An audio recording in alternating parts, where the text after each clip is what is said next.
if somebody came up to me that was in that classroom as a helper or a leader and said, I just want to let you know your kid, great kid, but today in the last couple times, this and this has been going on. How would I take it?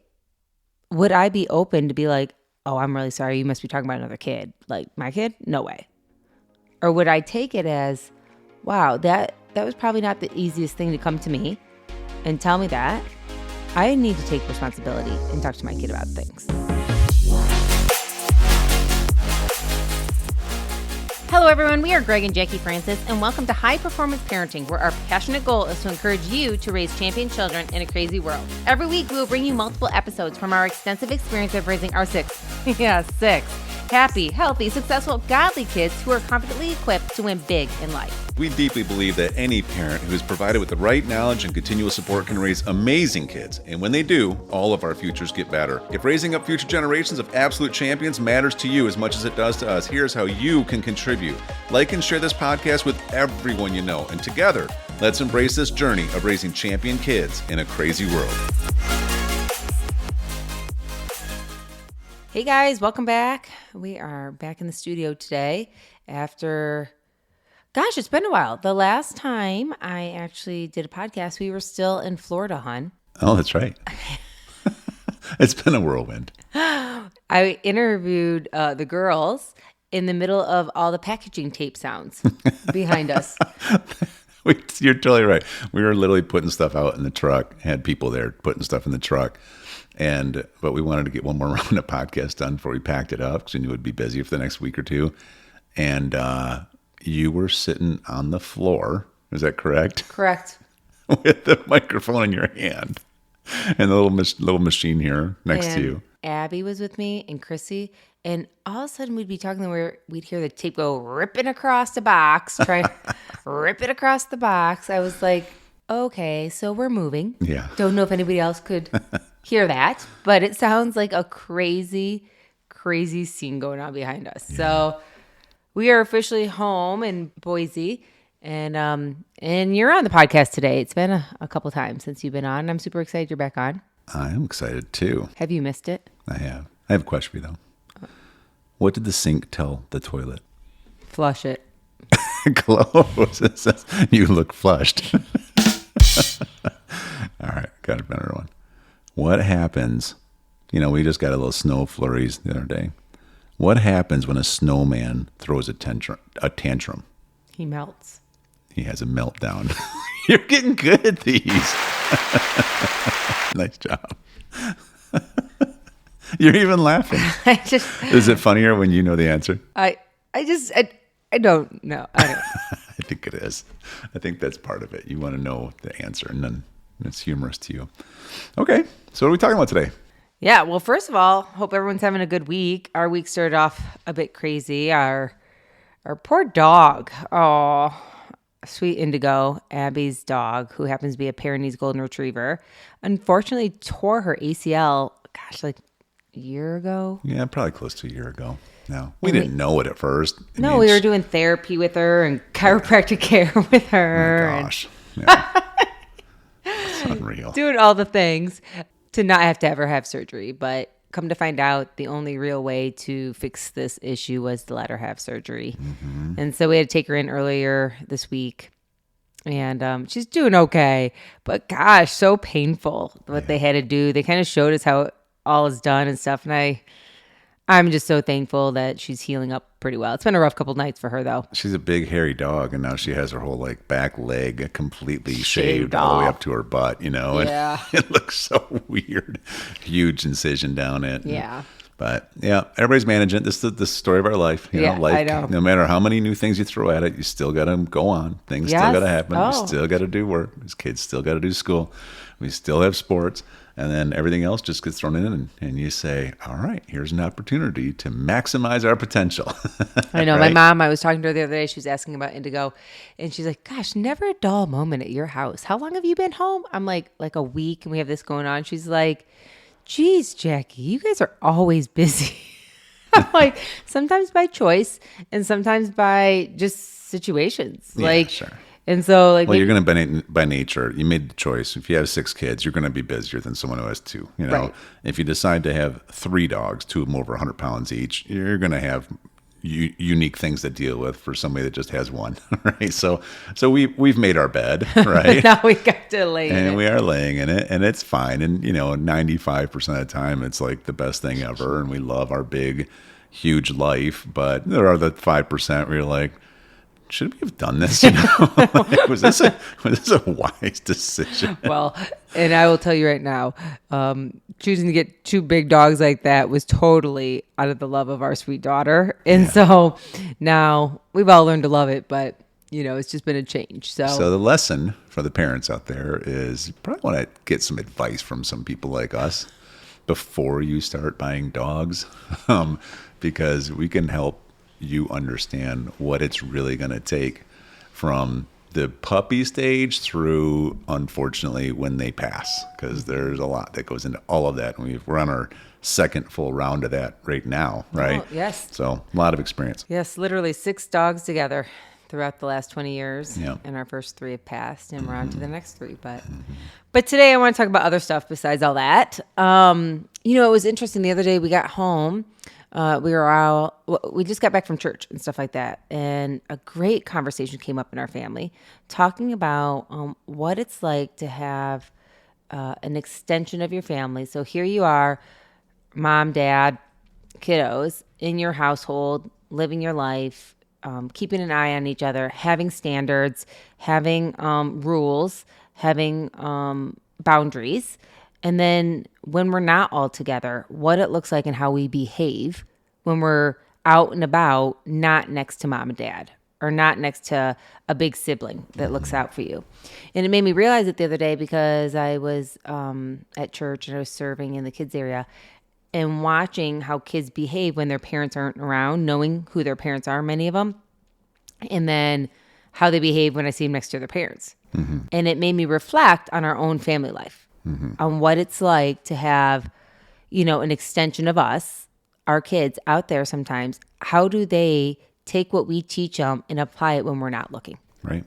And so we had a good conversation. The kids and I were all discussing it, and you were there at the island, and we were just talking about what's it really look like to be a Francis and what it looks like to have standards in our life all the time. Because no matter what, God's seeing what we're doing regardless. Yeah. But how do you really behave? Yeah. Yeah, it's good. And, I guess the word that comes to my mind is congruency.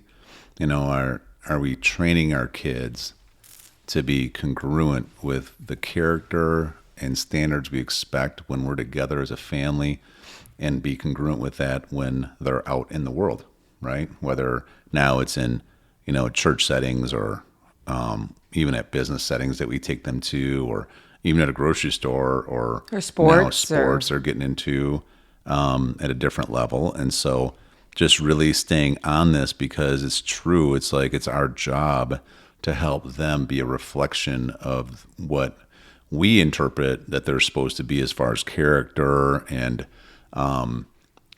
people skills and relatability and, just all the standards that we build in, and how do they we have our atmosphere in our house, which has a lot of standards to begin with, and you get them out in other atmospheres and there's not those standards, and they don't do things the way we do it. And some people have a lot of different philosophies, but can you maintain who you are and know how to do it in specific situations out and about? And, it's not like a one-time conversation. The expectation could be set, but then it needs to have a lot of, okay, how would you handle this in this scenario? Wow, I saw these other kids doing this. That's probably not really right, mom and dad.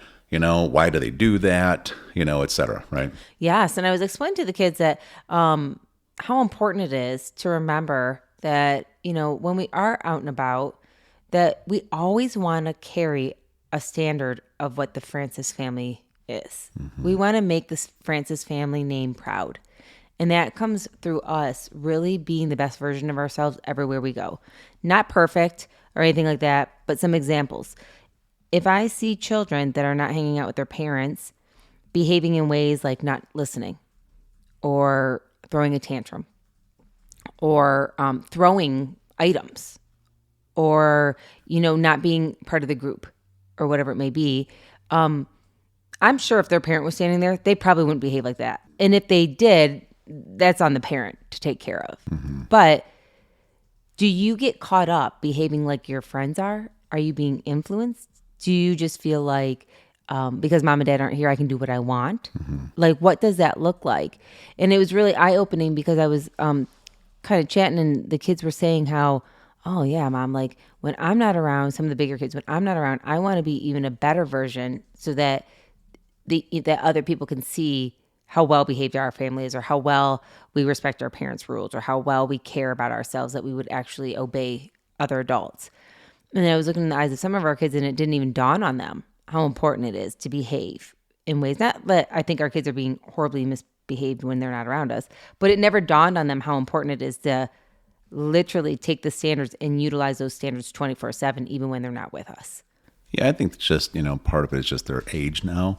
Because as they were younger, we would teach them this is what you do and what you don't do. And we'd go through those scenarios. But now, with their maturity and how they think, now it's like a little deeper level of understanding of why, which is everything you just said. Like you realize you're a representation of this family everywhere you go. It's not just, you don't just represent you.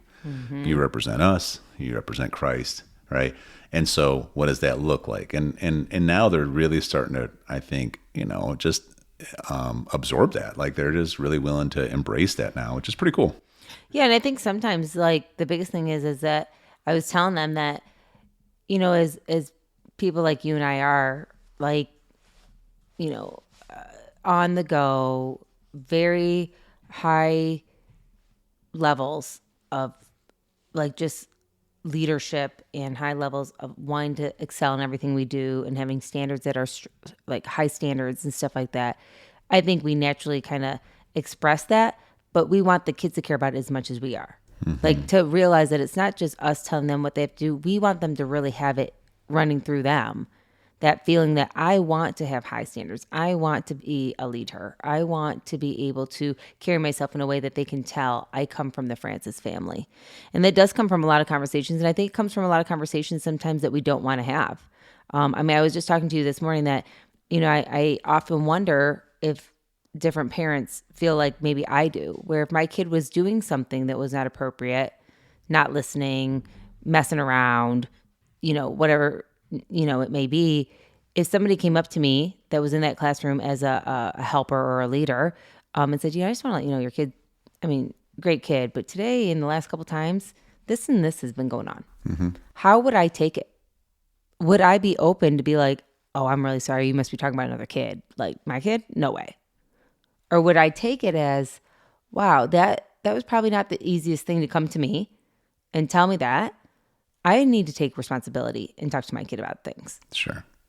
Yeah, the knee-jerk reaction could be, if you're a little immature, I'm just calling it what it is, right, is that, why would you judge my kid, right? Or me. And really, when you've worked with people as long as we have, and, you've studied as much about just human psychology as we have, that that's just a person that's embarrassed and probably isn't taking ownership. And so then instead of just taking ownership, they try to kind of lash out at you. Can we just agree to pretend like it's not happening because I'm not going to do anything about it?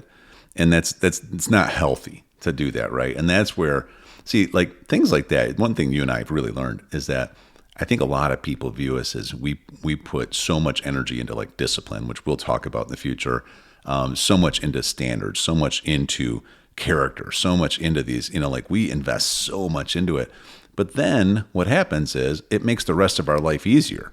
It's like when you don't invest in those things because for whatever reason, you just don't take the time to, you never felt like you needed to, or maybe you don't even know how to, right? But now what happens is as they get older and older and they're in more situations with other people, more and more problems keep happening, more and more challenges keep happening. And your life gets so busy. Like I see it all the time when I see parents and they're just gassed, with two kids, let's say at home, and when I'm around them, I see why. It's because they aren't doing the things that creates peace, right? Therefore, it's chaos. And so when you're just kind of surviving now instead of leading, you know what I mean?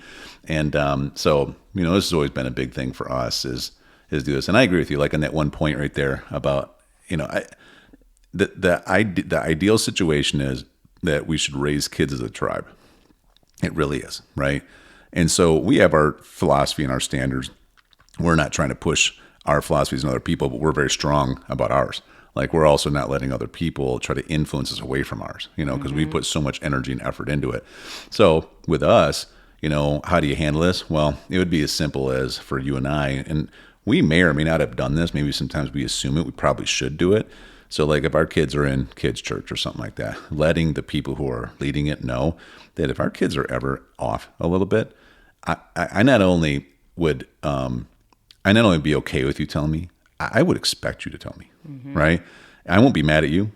I want to know, because it's my job to make sure our kids are living up to the standards that we know that they'll thrive in the most in all situations. So we need to have some eyes out there helping us. So don't just blow it off. Please tell us, right? Now, that's one way to go about it. And the other way would be like, let me just drop my kids off and can we just pretend like whatever happened. And when I walk out, we'll just not even talk about it. See, nothing gets improved then, right? Right. And I've seen that so many times. And the unfortunate thing is that with that, then if you don't take the time to discipline your kids, if you don't take the time to really hone in on their true identity, on how they should be, then we naturally are not giving them the real tools to succeed in life. Let's talk about this next time. Okay. Hey everyone, thanks for listening and thanks for your love and support. We hope that today's episode added tremendous value to you and your family. It would mean so much to us if you would partner with us on our mission of helping parents around the globe raise champion children in this crazy world. To do so, simply take a moment to like and share this podcast with everyone in your network. See you next time.